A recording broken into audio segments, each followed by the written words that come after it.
নমস্কাৰ বন্ধু বান্ধৱীসকল, আমাৰ চেনেলৰ আন এটি ভিডিঅ'লৈ আপোনালোক সকলোকে স্বাগতম জনাইছোঁ। আজি এটা মই বিশেষ ভিডিঅ' বনাবলৈ গৈ আছোঁ, কিয়নো আজিলৈকে মই কেতিয়াও মোৰ চেনেলত ৰেচিপি ভিডিঅ' দিয়া নাছিলোঁ।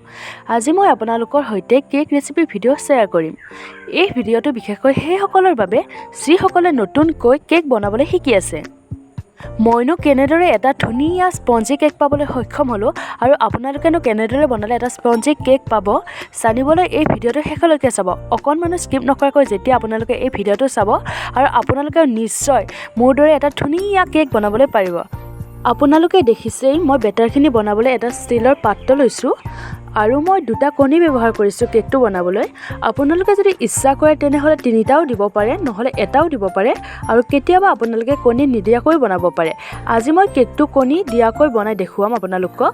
এতিয়া মই কণী 2টা ধুনীয়াকৈ ফেটি ল'ম আৰু আপোনালোকে কণী 2টা ভালদৰে ফেটিব। 4-5 মিনিটমান ফেটিব লাগিব। আপোনালোকে গমেই পাব যেতিয়া ফেটা হয় তেতিয়া অকণমান ডাঠ হৈ উঠিব। এতিয়া আপোনালোকে দেখিবলৈ পাইছে যে মোৰ কণী 2টা ধুনীয়াকৈ ফেটা হৈ গৈছে আৰু ধুনীয়াকৈ ফেন হৈ উঠি আহিছে।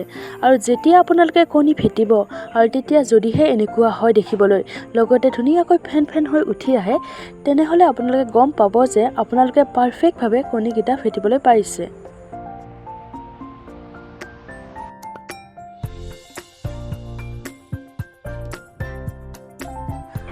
বন্ধুসকল, আপোনালোকে দেখিবলৈ পাইছে যে এই মিশ্ৰণটোত মই এতিয়া চেনি ব্যৱহাৰ কৰিছোঁ।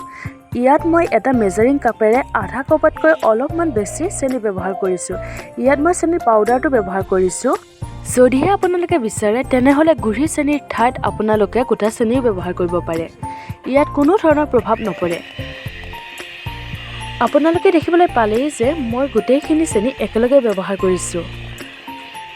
এনেদৰে আপোনালোকে এই মিশ্ৰণখিনি 2-3 মিনিটমান ফেটি থাকিব আৰু 2-3 মিনিটমান ফেটাৰ পিছত যেতিয়াহে এই মিশ্ৰণখিনি অলপমান ফুলি অহাৰ দৰে হ'ব, তেতিয়া আপোনালোকে ভাবিব যে আপোনালোকৰ মিশ্ৰণখিনি পাৰফেক্ট হৈছে।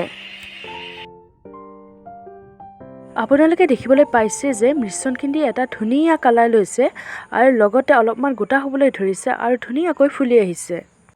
এতিয়া মই এই মিশ্ৰণখিনিত এটা মেজাৰিং কাপৰ জোখেৰে আধা কাপতকৈ অলপমান বেছি ৰিফাইন তেল ব্যৱহাৰ কৰিছোঁ।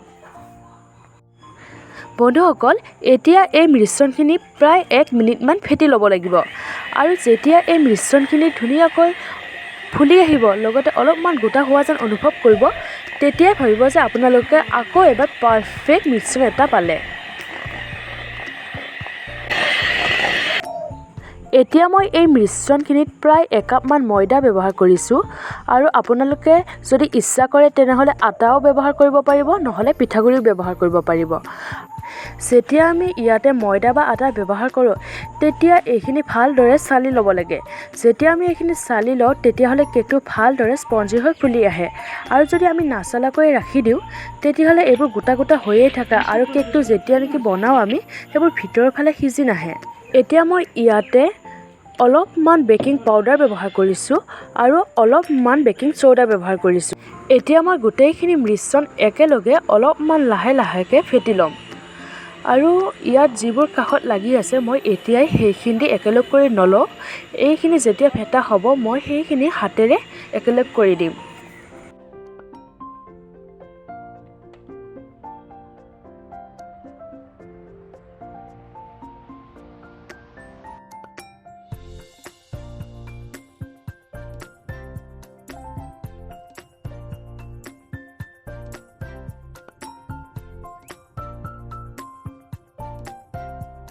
যিহেতু ষ্টীলৰ পাত্ৰটোৰ কাষত লাগি থকা অংশবোৰো আনি মই এই মিশ্ৰণটিৰ সৈতে লগ কৰি দিলোঁ, সেয়েহে এই মিশ্ৰণটো অকণমান ডাঠ টাইপৰ হৈছিল আৰু মই সেয়েহে ইয়াত অলপমান গাখীৰ দি এই মিশ্ৰণখিনি ঠিক কৰিলোঁ। সাধাৰণতে গাখীৰখিনি আমি অলপ দি ভালদৰে কাষেৰে ফেটিব লাগে।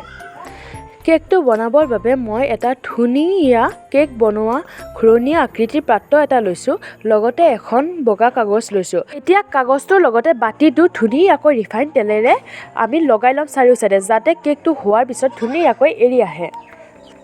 এতিয়া মই গোটেইখিনি মিশ্ৰণ এই বাতিটোত ধুনীয়াকৈ বাকি দিম।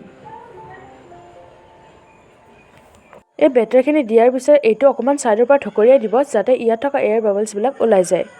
এতিয়া মই এটা চচ লৈছোঁ আৰু চচৰ ভিতৰত আমাৰ এই কেকৰ পাত্ৰটো সোমাই দিছোঁ। যাতে কেকটো ধুনীয়াকৈ ইয়াতে ফুলি আহে। আমি সদায় কেক বনালে গেছৰ ফ্লেমটো মিডিয়াম কৰি ৰাখিব লাগে, তেতিয়াহ'লে কেকটো একেবাৰে জ্বলি নাযায় আৰু ধুনীয়াকৈ ফুলি আহে। আপোনালোকে দেখিবলৈ পাইছে যে এইটো আমাৰ কেক বনাই ৰেডি হৈ গ'ল।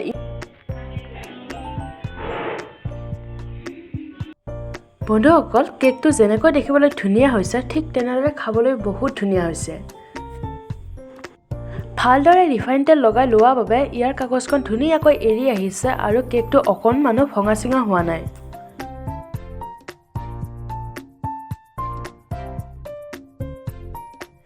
এতিয়া মই কেকটো আপোনালোকক অকণমান কাটি দেখুৱাম। আজি মই কেকটো আইচিং নকৰোঁ। আপোনালোকে যদি বিচাৰে তেনেহ'লে মই এটা আইচিং কৰা ভিডিঅ'ও লৈ আহিম আপোনালোকৰ মাজলৈ।